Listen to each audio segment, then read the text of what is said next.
morning. I just texted you the address. If you want to maybe just kind of start from the beginning with that one and walk through it. David probably has some specific questions for you too. Perfect. Okay. Is this in the Poconos? Yeah. Yeah. And it's not, can you hear me? Yes. Okay. It's more understanding. I've just joined a few days ago from Michael's group, and looks really interesting, and the speed is like the big selling tool, but it seems like, and I'm sure it's on me, that the revenue is a little bit too optimistic. Okay. So, like, is there a way to understand it better? Because I think this one is like in the 300,000 range that it's saying. Yeah, estimated annual revenue of 345,000. Yeah. With 175, it's just something doesn't feel right, of course. And Yeah. it doesn't have a pool, and it doesn't have anything. There are some comps if you look at if you go in and dig in through the comps. There's some that they push the comps really high, but they have amenities, through the to the moon. So here's something I'm noticing maybe- right now. When you come to this property, first of all, pretty cool property. When you look at this and you see this revenue range, Mhm. one thing I noticed, if you go back to the details, so we're underwriting it based on that 345, and then this says low confidence right there. Yep. Now, Mhm. what that means is when there's really limited comps. So it seems like for this particular property that there's just very, very few comps, which is probably why there's such a big spread of revenue. So Mhm. let's go into the comps dashboard and look here. So there's 240. Have you done this exercise on the comps dashboard? Yeah, and by the way, that's a great way to look at it, and when you go through this, and especially the table view, it really gives you can sort by like real revenue. Yeah. Yeah, it's really fantastic. Um, but it's not truly comparable. I mean, you could put in millions of dollars and get it to that kind of thing, but Well, now what I'm noticing, which is interesting, David, is mhm, so like usually when we run these numbers and we plug in these revenue, the way we usually do it is this is kind of how the sausage is made. Um, we usually have an address identifier like this one. We run a 5-mile radius around it, but the way we do it is we usually do 4 to 6 bedrooms, and then we take out all the bad data. So, right. but what's interesting that I'm seeing here is that this is showing a totally different spread, Yeah. which is probably more accurate to what you're thinking than Mhm. what I'm seeing here. Yeah, and And this is this, why it's confusing. There's a couple of times I've done that, and then I've looked at the comps, and I those wonder, numbers don't match these. Yeah. you know, what it probably is we're probably taking into account this bathroom count too. So like let's do 7 to 9. Looks I like don't there's know. a 2 in there. Oops, my bad. 7 to 9. That's a lot of bathrooms. I'm like, why there's more not popping out of there? Okay. So what's happening is it's probably taking that bathroom count too. And there's like 0 comps that are like 6 bathrooms and or 5 beds, 8 bath. So then it's pulling. Mhm. Then what we're doing is we're doing a more loose revenue structure on it. This is probably just an anomaly because you just never see like that spread. Um, Right. and so now we're probably going wider and wider and wider, trying to find comps that like can find that. And that's probably why the revenue is so wildly high, because there's just not many properties with that ratio. So again, this is why we say go verify comps, because it's how we came up with that story. So what I would do if I were you is I would just remove the bathroom count and look at 4 to 6. Well, actually, I'd look at 5-bedroom first and just see. And this is realistically probably where you're going to be at. Okay. But if I go to 4 to 6, actually, no, this is probably better. Let's just do 5.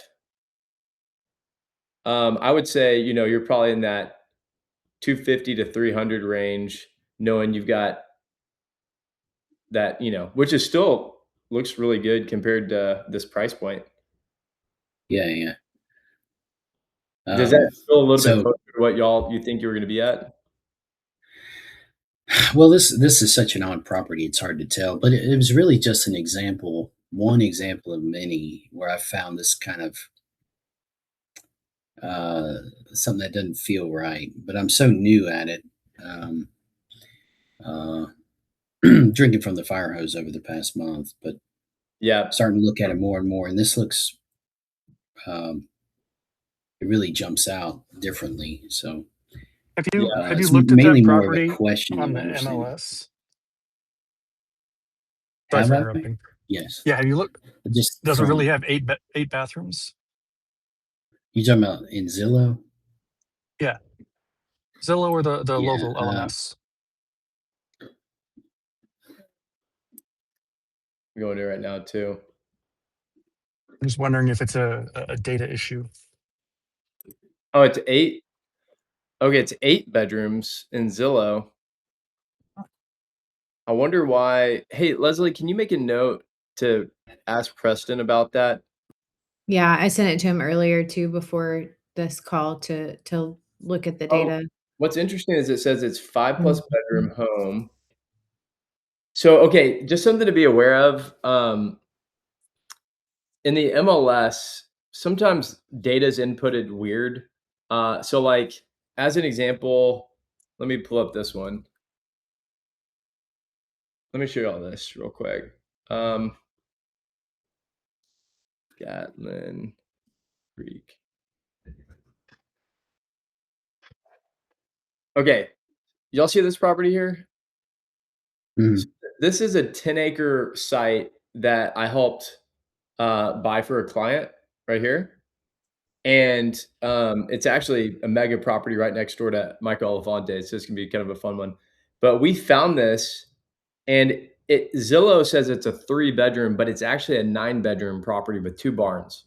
So sometimes the MLS just like puts in weird data that we just syndicate out. So Zillow might have caught it and like automatically updated it, maybe. I don't know. So yeah, Leslie, if we can figure that out with Preston to find out what's happening on the data side for that to come through. Because now we know it's 8 bedrooms. Well, that helps. So now if we go back to the 8 bedrooms and go up to 8, and we update our range to like 10 miles. I mean, now you can see, this huge revenue spread, and which justifies a larger revenue range. So I just don't know why it's showing up 5 bedrooms here when it's showing as like 8 bedrooms here. Honestly, I suspect that whoever the realtor is just keying in random numbers into their bedroom and bathroom count. They put 8 and 8 to give it maximum exposure. Yeah, I mean, the other interesting thing the photos look different than these, right? So I'm just gonna look. Let me see where it's actually listed. So this property. Okay, here we go. This could be the problem. It's listed on this MLS, and that MLS. So there's 3 MLSs it's listed on. And oh, here we go. 5 bedrooms. So on one MLS, it's showing a 5-bedroom. On the other one, it's showing an 8-bedroom. I wonder if we have access to all three of those MLS and it's just deciding the average, I don't know, to post on Well, Stripe. yeah, that's interesting. So, yeah, because this one says 5-bedroom home plus. Mhm. So, David, honestly, if I were you, if this is an 8-bedroom property in this market listed for that, that's pretty awesome. Yeah. So what I would do then if I were you is I would say, okay, well, first of all, confirm if it's 8 bedrooms because that helps. And then I would go down to like 5 to 8 bedrooms size. Mhm. And let's just pull in all the comps that are 5 to 8 and just see kind of what that spread looks like. And then you could feel a little bit more Mhm. confident on what that will be. But I mean, look at this. I mean, but some of these have a pool and that one doesn't have a pool. Um, but you could do some cool like outdoor stuff like this one here. So if you fully underwrote that thing, let's just do it together real fast. 624, let's go up to 8 bedrooms. Let's just stay at that mid scale, maybe even go down to like just to be a little bit more conservative and just say like 280 Mhm. or maybe even a little bit less, like 250-ish. And then let's Yep. go to the capital. I mean, you're probably going to need to spend 300 A grand, lot. you know, Yeah. maybe 300 grand for that. And then would you manage it on your own? Yes. Okay. And let's just add in, do you know if it has HOA at all? Um, I'd have to check. No, I don't think so in that area, but Okay. easy to check. Yeah. And then would you do 10% down or 20% down? 10. 10% down, 7% interest.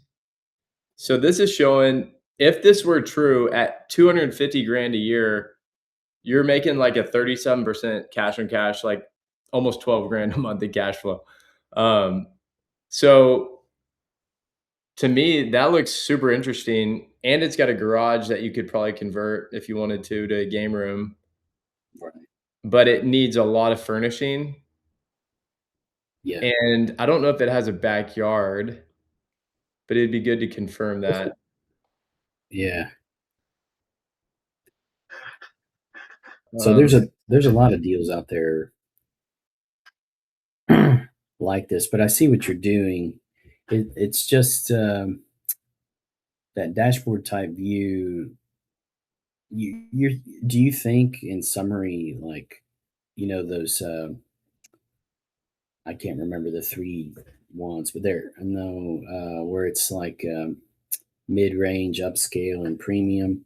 Why those are so different from that other screen? Is it just some of these like bad data within uh, MLS? yeah, like right here or Yeah, mid scale, upscale, and premium. Yeah, well, if you because go that's back showing totally here different. and you see um It's gonna yeah, it depends on the recipe it's being used on that. I could actually go look back in the database and see exactly what recipe got used on that particular case. So when we automatically underwrite every MLS property and calculate those numbers for it, we have 4 different recipes we use. We start by looking at like the base recipe, which is gonna be, hey, the most comparable properties to that. And, exact same bedroom count, exact same bathroom count within a really tight band of the radius. And then obviously applying some of our same filters that we use, like the quality and the review counts and stuff like that. Now, if we don't get at least 10 comps within that, we then widen it out a little bit. And so it's just a matter of kind of what recipe ended up getting used on that particular on that particular comp in order or MLS property in order to get that. Mhm. Cool. Well, does that help? And do you think you're gonna go buy that thing? That one, there's a lot more research to be done, obviously. Yeah. But I I think think the oh, sorry, what are you the saying? Poconos region in general just has so many millions of people living nearby. Mhm. You don't see a lot of green, um, and it just seems I live near the Gatlinburg area, and it's just so overwhelmed with you can't throw a rock without hitting an STR. Yeah. So the Pocono seems more of an opportunity, but I will say John this was Bianchi good is to, pumping in STRs there with all his clients. I know he's cranking out. I guarantee if I looked at some of these comps here, I could tell you exactly which ones were Bianchi's. Like, that looks like a Bianchi deal. Y'all know who that is, by the way? Mhm. Like, I mean, that looks like something they would do potentially. So, but yeah, I mean, does it they're say obviously, John in the huh? is he a host? So John Bianchi is a property finder service. So you pay him $18,000 and their team goes out and finds these deals and then basically kind of does it for you. And they're just pumping a ton of this stuff into the Poconos because the property prices are pretty cheap or cheaper and there's still like a lot of Yes. demand there. So just be aware that, saturation is going to continue picking up because of these property finding services. Yep. Okay. Cool. All right. Well, anyone else? Questions or deal training, comps analysis, any properties y'all are looking at that y'all want to look at together? Matt, can I ask a question? Yeah. Okay, so I literally just signed up a couple days ago or whatever, so I'm super. Welcome aboard. Thank you. Super new to your software and everything. It's really cool. So I live in Dallas, Texas, and I have a short-term rental in Annapolis, Maryland, because my Okay. daughter went to the Naval Academy, and so we just bought a second home there. And then once she graduated, we turned it into an STR, and it's going great. And I love the whole like college. I went to Texas A&M, so I'm a big like college person. Yeah. And I love the whole like college scene. So I really would like to buy one here. I had a daughter that went to TCU. I went to A&M. My son-in-law went to Baylor. So I'm like thinking to expand in Texas. Yeah. So when I was looking at the maps and stuff and was just kind of tinkering with it, how do we know? Because I know like Fort Worth has strict STR guidelines, and I looked at Waco and it seems like they're very strict too. I know Yeah. College Station's pretty cool about it, but is that taken into consideration with the green dot, yellow dot, red dot at all? Or do I need to like research that first and then come to my STRIQ and search? It is currently not accounted for in that. We do have some plans in the roadmap. I'm not going to put a pin on exactly when that's going to come in, but that Okay. is a very known feature request. Yeah. And it'd be super valuable. There's a couple things we're adding into that strike score that's going to help improve it, but it's not affecting the regulations yet. There's still some complexity. Every municipality has their own set of rules. Every state has their own different set of rules. Sometimes those Right. overlap, sometimes they don't.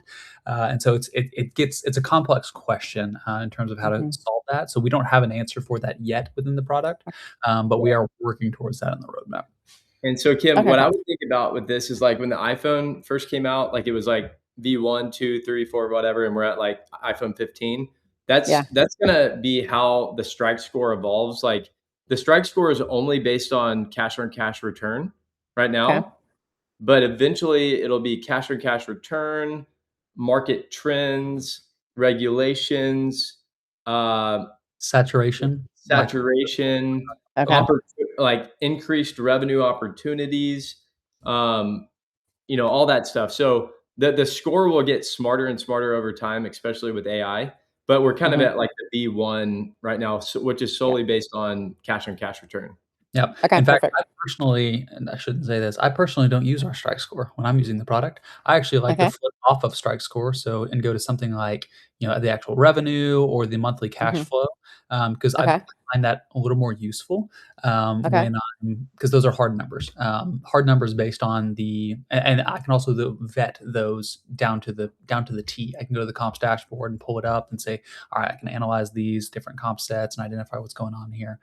So I Okay. usually trust those more so than the strike score. Not that I really, there's a feature I'm working on right now, actually, that as soon as that is done, College Station is probably the first market we're going to test it out on, Okay. where we're going to go through and analyze and estimate the improvement cost and the furnishing cost for each of the different tiers. So, mid-scale, upscale, premium. And so that's going to automatically get baked into every single analysis that shows up here. So these cash on cash numbers, where they currently don't account for any improvement cost, will have a default improvement cost baked into it, which is going to Okay. make a green a lot more likely to be a green. Right now, you might look at a green and be like, okay, this needs 100K of improvement cost. You put that in Right. there and it's red. Right.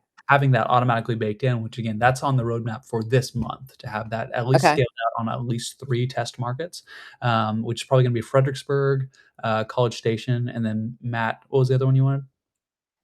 I mean, those were kind of the major two I Okay, wanted to look at right now. But I will say on that, while that's evolving, Kim, let me show you what I would do if I were in your shoes. Yeah. Will And you then, show me a College Station one, like just to give yeah, me like an idea of how yeah. to And then you like could look use at the same one? framework to Yeah. apply to some other markets. Perfect. So, I mean, I bought in College Station, Yeah. um, Yours is so cool. and Do you really get that? Do you really get that kind of revenue? I looked it up on Airbnb. oh my gosh. So here's my property. Month of May is crazy because it's Graduation. graduation. So like this week alone, I'll get over $10,000 Oh my God. just Like from this one property. your pricing for the football games is like 5,000 for the weekend. Oh, my buddy Parker that we found. I'll show you exactly how I found his deal. He's Okay. making $25,000 this month. This month alone, What? Okay, I'm buying and in College Station. and the UT A&M game, he's making 15 grand one weekend. Oh my God. Okay, wait, I So looked at this one. So you walk me through that. Oh, wait, was that yours? No. this is mine right here. Yeah, this is yours. That's so But freaking Parker's cool. is I'll show you Parker's because his is a great story that like is just Mm, insane. And I'll show you exactly how we found it. I found it on the app in like 2 minutes. okay. Well, it's still loading, but let me show you how I found it. And then Okay. oh, here we go. College Station. Airbnb's down, but strike's not. I know. So Parker's is let's see, College Station. Matt, did you go to A&M? No, but my wife is an Aggie. Oh, she is. Okay, cool. So I'm an adopted Aggie. Preston went to A&M though. So Yay, did. Preston. Y'all are young though. I wouldn't have known y'all. That's what. I'm actually So you're 6. an Aggie. Babies. Did your I'm husband class. get there? No, he hates A&M. That's why I told him, I go, next one I'm buying is in College Station. He's like, what? I was like, yep, we're going to A&M. There's nothing wrong with making monies on Aggies. Yeah, That's he right. didn't care. Yeah, That's the way to sell it to him. Yeah, exactly. Maggie's money. Right. Let me see if I can find it here. Because I think this is a perfect example of something how you could find this, and then you could replicate this in other college towns too. College Okay, here. towns. So what's bad is I was the number one performing Airbnb, and then I helped my buddy Parker get one, and now he's the number one performing Airbnb. But it's I fine. love it. We're friends. Yeah. But look, they did home of the Share the 12th sauce. mic. They did pickleball. Awesome. All the lifestyle photos, cowboy pool. Yeah. So this one, the quarterback actually came and did like a photo shoot at his property because it was so cool in the cowboy pool, and they do ring dunks. So I mean, here's Parker. So what's fun about this? It was a 4-bedroom that we found on Strike, listed for $415,000. Okay. We negotiated down. I'm a broker, so I ended up doing the deal for him. Okay. We negotiated down to 390, got Okay. 15 grand of seller credits, and then he put in 300 grand of capital, and he Okay. turned it from a 4-bedroom to a 6-bedroom with a game room. And then did all this fun stuff, and it's next to a golf course too. So it's, just Nice. kind of just normal home, but just it's in Bryan as well. It's in Bryan. Okay.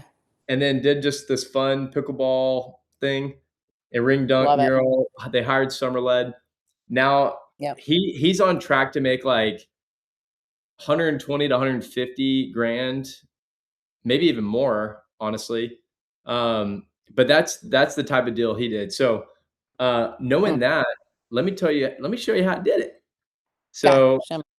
so same with you. He came and was like, "Hey, I want to find a deal." So how about we get on strike, see what the text says. And I just went on here and it's like, well, show me anything above a certain, cash on cash return, over a certain amount of revenue. And I think I just did those alone, and it Okay. reduced stuff down where you are limited to the options that you see. And then I just started looking at, like cash on cash return and just these different metrics. And so let me do this up to like 10% or higher and see what we can find here. This revenue to price ratio is pretty good too, because you usually want to find something with 15% or higher revenue to price. So let's do like 10% there and see what pops up. Okay, let's try 15. Okay, so now we're kind of left with like the better options. Okay. So all of these are probably interesting, but there's a couple here that I really like. Okay. I think it's this one in particular, I think is really cool. So this I one's saw that. $499. It's a 5-bedroom. It definitely needs some like design updates, but it's got like Yeah. good bones. Parker's kind of looked like this before he bought it. But what I like is this one has a swimming pool in the backyard. Yeah. I don't know if there's room for pickleball or not. Maybe there is. Let me see. Okay, there's a driveway back here. So you might could do some sort of like small pickleball. But I've never tested College Station out with a pool. I feel like a pool could be interesting. Yep. Find out. Go to the comps dashboard. So anyway, let's go look at the comps dashboard. Let's see. I know pickleball is a big deal. So, if you can Okay. do a pickleball court, that's the one thing I don't have. And I actually had someone just cancel on me this summer that literally in their reason for cancellation was amenities. And Wow. amenities, but that's what people want in College Station Okay. is like all these fun amenities. Yeah, let's filter Right. out go to the amenities. Just leave it wide open for this area. You got a 10-mile radius there. That's fine. Let's exclude the 90% on your. Let me redo this here. There Okay, you go. here we go. Yeah, exclude your 90% on the amenities once it finishes running again. Well, Matt, I kind of want to see just how a pool does. I would actually take off your 5-bedroom limitation. I mean, we can see how just 5 bedrooms do, but so larger homes with pools is what we're looking at basically. Trying to find. Okay. So only 4 so a pool is not making a big difference. Hot tub makes a 33% difference in your delta there. Let's see if it does it between 4 and 6 bedrooms. Here we go. Yeah. So pool doesn't really even show anything there. Only 4% have it. So here's how I would analyze this. So looking at this, in the market in general, it looks like, you took out the bedroom count filter. Only 8% of them even have a pool. It's not making much of a delta. Anytime I see a negative on that revenue, these numbers the math is very simple. It analyzes what's the average ADR, revenue, occupancy for homes that have this amenity or listings that have this amenity versus listings that don't have this amenity. And these are existing short-term rentals, just to kind of reset. This comps dashboard is only looking at existing short-term rentals, and it's just analyzing what the revenue, occupancy, and ADR looks like for ones that have it versus ones that don't. And so anytime I see it as negative there, doesn't necessarily mean that like it's gonna hurt having it, but I don't see it as a strong correlation. It's not actually like a strong indication of this is going to actually benefit you, versus like something like the indoor fireplace has hot 10%. Something even as simple as like allowing pets. There's a 3% uptick in that. They're not able to charge any more on their ADR, but the half of them that have it, so it's a 48.5. Matt, stop changing it. Oh, my bad. I'm going too fast. The 48.5% that have pets allowed are getting 10% higher occupancy. And so that's translating about 3% uptick in their revenue for over the course of the year. So that's how I usually analyze that amenities tool there. Yeah. Well, that's good to know. I hadn't really thought about, like, I just, pools, I was like, could probably drive more revenue because that you typically see that in other markets, but here it Right. doesn't seem like it. I don't know, it may or may not be that big of a lift. So, What it you probably know, means too is like that the benefit of that pool is being captured already by something else. So Yeah. like one thing, Matt, you could do is like the next thing I would check is like how many of the ones that have a pool also have a hot tub. So go ahead and add a filter. So keep the bedroom count, add a filter of pool. And then I want to see, so now let's look at our amenities. So half of the ones that have a pool also have a hot tub. So most of their benefit is actually already being accounted for by the fact that they have the hot tub. And so it's not adding much more. So from like a project ROI standpoint, putting 10K into a hot tub is going to be significantly better ROI than dropping money for a pool or buying a home that has an existing pool, at Cool. least in this market. I like it. Okay. Well, there was another property I found that I thought was really interesting. Maybe it was this one. Was it this one right here? But there's a couple of properties I've seen in College Station that are like Mhm. real cheap that you could do some stuff in the backyard that are like, oh my gosh, like, I mean, look at that, 20, Right. 40 grand for a 4 bedroom. And That's again, great. I think the play in College Station is a pickleball court because I mean, Okay. you've got this comp right here with Parker, and the dude is crushing it. He made 25 grand this month. The month of November and December, he made 20 grand each of those months. Mm. So that's like over 60, wait, 24, yeah, over Yeah. 60 grand that he's made in 3 months. Right. And then, you have little over me over here. You know, the mural thing has become big for us. We're probably on track for like 100 to 110. So it's not bad. Okay. But Yep. he's probably gonna make 120 to 150 because he's got that bigger backyard for more amenities. So Right. the fun thing about that is I think you could replicate that in Lubbock, Texas with Texas Tech, Mhm. and for Ole Miss, Alabama, all these college towns. I think college towns are like sleeper markets for sure. Me too. I agree 100%. So, well, cool. Okay. Hey, Matt, Excellent. on your Thank property you. specifically, with your cash flow that you just mentioned, is Yeah. that what the application displays as the estimate? Where? So, In well, the pull comps back, dashboard? pull up your property back up, and just whatever it's estimating as your revenue. On Comps dashboard? Yeah. Okay, let me see. I'm on the right here. Where's that at for some reason? Do I'm you just trying to have gauge is that your the address in there? accuracy of the revenue calculation. Okay, let me pull this back up real quick and do 1416. So sometimes revenue can be a little wonky if it hasn't been listed that long. Mine's barely been listed about a year, so there's not been that much historical information on it. But let me pull it up real quick and see. Couple things to note while he's pulling that up. So the revenue numbers, just so you have kind of full transparency into how we get those. So every night Mhm. we pull the status of that listing by looking at the count. We look at the calendar, and there's for every day for every listing we have three statuses. We either have it's available to be booked, I mean it's open, it's not has not been reserved, and we can see what it's listed for. We can also see is it been blocked off by the owner, which could be a couple things. That can be the owner using it. That can be an off-platform booking that's not on Airbnb, VRBO, TripAdvisor, or Booking.com, and so it shows as blocked. Or it is reserved, and we can see that it's reserved on one of those platforms. So those are kind of the three statuses that we see for every single day for every listing. We then can go back and aggregate, the last 12 months of that data, and then aggregate that up to a year level. Obviously, if it hasn't been listed for a full year, then we have a number in here right there, that column that Matt's hovering over right there, the days on market. Next Mhm. column right there, yeah. That's the number of days that we have it. We can see that it was available to be booked, and which is basically counting out any that were blocked or if it hadn't been listed yet.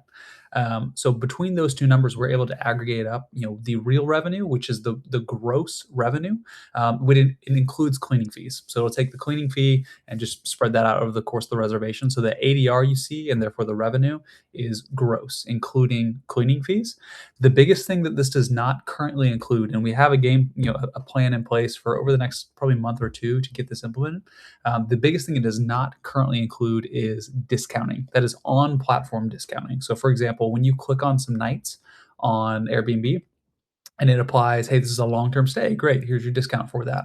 Or, hey, this is a last-minute discount, and you're using on-platform, like on Airbnb discounting for that. Those do not get accounted for in this number. So if you see it look inflated, that's the reason why. And so that's kind of the biggest caveat there with the revenue data, is just to be aware of that. Anyways, that's kind of So full Preston, disclosure how we're pulling that together, and to help give you kind of confidence of where those numbers are coming from. so what's interesting about this is like, I'm right on track for like right in here, this like 80th percentile. So like 100, maybe 110 this year. Where like Parker's on track for like this, or maybe a little bit more if you think on this. So the aggregate of all these comps, the accuracy is like really really high. Now, what's interesting about mine is my particular comp is actually showing like way too high. And so I don't know if that's more because we're a newer listing, or based on what Preston mentioned. My strategy with my revenue managers is, to the public market, we show really high rates, but then we do significant discounts for length of stays and other like things behind the scenes. That's exactly what's coming into effect here, and that's why yours is showing higher. The thing we're adding soon, likely either this month or next month, will be the going through and analyzing and getting a snapshot for every listing in America, a snapshot of what their discounting strategy is, and then we'll be able to basically utilize that to scale down or scale up that revenue to get more fine tuned to the specific revenue trends that would most realistically account for that discounting. Yeah. Hey Matt, that's what I was seeing on my property too. Kind of what you're seeing. Too high. It's definitely, I would say, I think I was on track to do 120 and it's showing more like 180. So I think we are using a property manager on that one. I do have access to HostAway, but I'm not really very good at figuring out if they're applying discounts on the Airbnb side. But Yeah. I'm assuming that's probably what's causing the overinflation there as well. Yeah, absolutely. Another thing to account for too is it's a rolling 12-month from the last time we pulled that data. So it's not necessarily calendar year. So if you're looking at like your tax return, your calendar year, or something like that, it's not necessarily going to be 1-to-1 with that. It's going to be rolling 12-month from the last time we pulled the data, which I'm doing a fresh pull of the data right now as we speak. So yeah, because it could the get windows that you're comparing. If you get two high seasons in there, right, you're going to show higher than. Got it. Okay. Exactly. So that's why, that's really our whole goal, is to be fully transparent with y'all of exactly how we pull the data, so that you know how this is getting calculated, and you can kind of back into and add any sort of additional conservative discounting or anything like that you'd like to on top of that. But one of the biggest value adds that for me, as someone who's searching for short-term rentals, for this is going to be actually being able to show that estimated discounting. Likely the way that's going to end up showing, and again, y'all as founding members, want y'all's feedback on like what would be the most useful ways to use this data. Once we have the rough discounting number, it's going to basically say, hey, for every one of these listings over the last 12 months, we're seeing roughly, they were doing like a 25%, 30%, 10% discount off of the listed prices, is how those reservations finally came through. And so my plan is to show that as a column here, and also to apply that discounting to the real revenue column that we show there. We may still show the ability to show just like the raw aggregate column, but I don't want to overwhelm with like 15 different revenue columns. Really, I think taking that discounting and automatically applying it to the real revenue and then that also have knock-on implications on the estimated revenue when we're analyzing any an MLS property in that area. And so it'll translate through all the way through economics to strike score, through the whole application ecosystem. What's y'all's thought on that? Is it helpful? Are there other things you'd want to see to help help give more confidence on those numbers, or what's y'all's thought? I mean, I think having it impact the real revenue is the right answer, because that's ultimately when we're doing our underwriting, right? That's really the most important number, right? And I don't want to have to go dig around for that. And I also like to be able to sort by it and all those things. So I think Yep. having it impact the real revenue, and then also just knowing what that is, kind of just how you just described it as a separate column, what percentage that is. Yeah. I personally think that's great.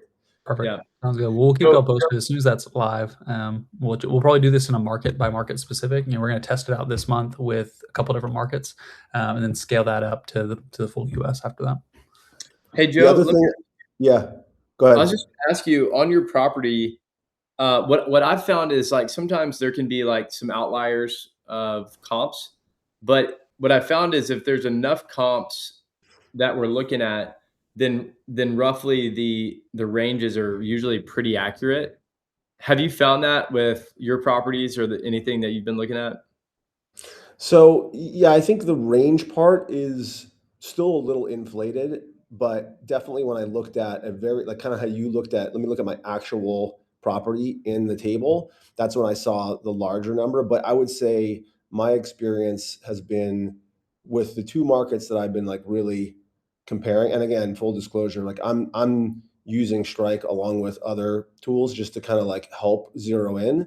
Mhm. Yeah. And I would generally almost always notice that Strike was on the higher end of the other tools. And, then I'll kind of average the difference out myself just to be conservative. Right. So, yeah, but I would say it's definitely more accurate, if you can dial in the comps really well, which is kind of be my other question. I think there was a couple of features that I would love to get an update on. One is to be able to exclude properties that have certain amenities, right? Like I know you can say, show me properties with a pool, but That I'd you love to can do. say, show me properties without a pool. Yeah, that's what that little toggle is right there. So the Oh, UX could be a little improved. It's clearly not Oh. intuitive. We're actually in the process of probably this month rebuilding the comps dashboard in the full Okay. new ecosystem. Yeah. So we'll actually have our designer like actually making it look and feel more intuitive on how you can do some of these controls. Yeah, I But didn't this know was that's what that meant. I thought that was like temporarily remove that and you would be filter perfectly entirely. completely understandable confusion there. Yeah. That is what it does. Okay. Comps dashboard was built by me, an engineer, and designed by me, an engineer, and it shows. Yeah. And Now so you're our making designer is it actually going to be helping to kind of refine and redo this 2.0 version of the comps dashboard, which is also going to help it be not a completely separate application from the deal finding application. It's a unified experience. Okay. Yeah, that's great. That's good to know you could do that. The other one was just like actually on the table, just remove a record from because like for me in Galveston, I don't want to even be compared to a property that's like on the water if I'm not interested. But I guess you could do that with the knots as well. Now that I know that's there. Yeah. You can kind of. One of the other things that we're working on this month, we've got many things going in parallel, but one of the other things we're working on is image analysis across all the listings and analyzing and improving the amenities list to include things like beachfront, pickleball, barrel sauna, neighborhood view, mountain view, stuff like that. And so those things you'll be able to filter out by a more refined list of amenities as opposed to just kind of the standard ones that come from Airbnb. So that's coming soon. That's going to help out with what you're doing there. Another thing that we'll likely build into the new version of the comps dashboard. This one may not be this month, but likely this quarter. Putting things on Matt's plate that he doesn't know about is drawing on the map and drawing your comp set, which is going to really help a lot when you're trying things like, hey, can't be the beachfront, or like I know this pocket is very specific and isolated, giving you the ability to draw those manually in there, in addition to excluding from the table like you're talking about. So those are coming very much totally on the roadmap, the short-term roadmap specifically, I should say. And Joe, something to be aware of, like, say, or, Kim, say you really like this particular property and you're like, ooh, sweet, I want to go buy this thing, but let's go analyze it. Let's go to the revenue. How the heck did you guys come up with that revenue? Instead of going to like verified comps and like having to go back to this, we're working on implementing comps like within the actual experience so that it's like, oh, boom, I can see the comps. I can adjust my comp set like right then and there. And then it's like automatically adjusting like my summary, like in that experience. And, you could always go back and do like a bigger comps analysis if you want to, but that's what we're working on right now is implementing the comps like right there in that experience. So you're just like adjusting and then being able to move super fast. Yep. Cool. Well, Keep we got, coming up. Yeah, feedback is great and helping us guide and prioritize features. This is super helpful. well, we've got like 10 minutes left. Anyone else have thoughts, questions on training, finding deals, evaluating deals? You mentioned you're expanding nationwide. How soon is that happening? As far as like the number of MLSs you're integrated with? Because I'm starting from the beginning. I'm looking at the entire country as a open market. Yeah. One thing to be aware of when you look at the full country, we only show 500 properties in a given set. And also, if I reset these defaults, we also have a minimum cash on cash in here that we do. So if you don't see a certain property, you may want to go to no minimum and no max, and it'll pull in like way more properties like as a result of that. So like if I go zoom into certain areas like here, more properties will start to populate once you kind of zoom into a certain region. So make sure if you don't see properties, like you zoom into that area because it's kind of populating properties based on different things. And if y'all have a preference on how you want properties to pop up, we kind of have to limit to like 500 or otherwise the app would crash. So that's one reason we do 500 just so that the experience isn't like super slow. But back to your question on national exposure, let me just do this just for speed here. Let's just do this real quick. 100. While When he's I'm doing looking that, at the one whole thing to country, note is MLS wise, we have 68 MLSs currently. We are adding 10 over the course of the next probably 2 weeks, and we'll continue to add. So if there's one you're missing that you're looking in, let us know. However, the comps dashboard is nationwide already, so we have all the comps in the U.S. already. So this tool right here, which I frankly I live in this tool. I barely ever go to the other tool until I'm like I've found the market that I want to dive into, and I'll use this and like zoom out to the whole country and say, hey, show me the top. Can you show that map real quick before you do that? Show the top 100, in the filters over there. In what area? Just stay zoomed out there, but go to show top 100. Okay. By revenue. Yeah. This is a little slow of a query, but make sure you hit top there as well. And then if you widen out your radius to like 5,000, that should work. That radius might. Oh, don't click to it. It would be here. So this should be limiting down to just the first 100. Now it's a massive radius, so this search takes a little bit longer. But I use this tool for doing this, for kind of analyzing the entire U.S. and kind of it's more useful when you zoom into specific markets and do it. But yeah, the point is this tool here does have any market. So if you're looking at any market, you pretty much zoom into that spot and start to interact with it there. So yeah, and these comps, where does the comp data come from? Is this the data that you're scraping from Airbnb? Yeah, so we pull it from Airbnb, VRBO, TripAdvisor, and Booking.com, as well as supplementing with some direct booking stuff. So this workflow, Preston, that you're describing is to find markets that are performing extremely well. Not obviously, you'd have to go then to the other tool to see what's actually for sale. Correct. In that area, right? Yeah, I'll use this to analyze a market specifically. I actually think I need to update our query logic. If y'all do want to do those like massive whiteout ones, let me know, and we'll add. I'll modify something on our database to make that a little more interactive. Usually, I'll go to like a market like what Matt's showing here, and then analyze that market specifically and go from there. Yeah. But it'll have all the comps. You can see in this market within a 5-mile radius of the middle of Colorado Springs, there's 1,826 properties, and then that match that comp set that he has in there. There are 1151. Yeah, but that's a good point. Yeah, I mean, and this is something that we're going to roll out into the new product of like hey, help me find maybe an interesting market first, and then zoom in to find that needle in the haystack.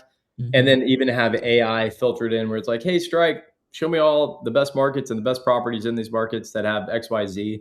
So there's some like really cool stuff coming that we're working on right now. But the final piece on the MLS, again, there's like 300 plus MLSs across the country. We have to be a broker.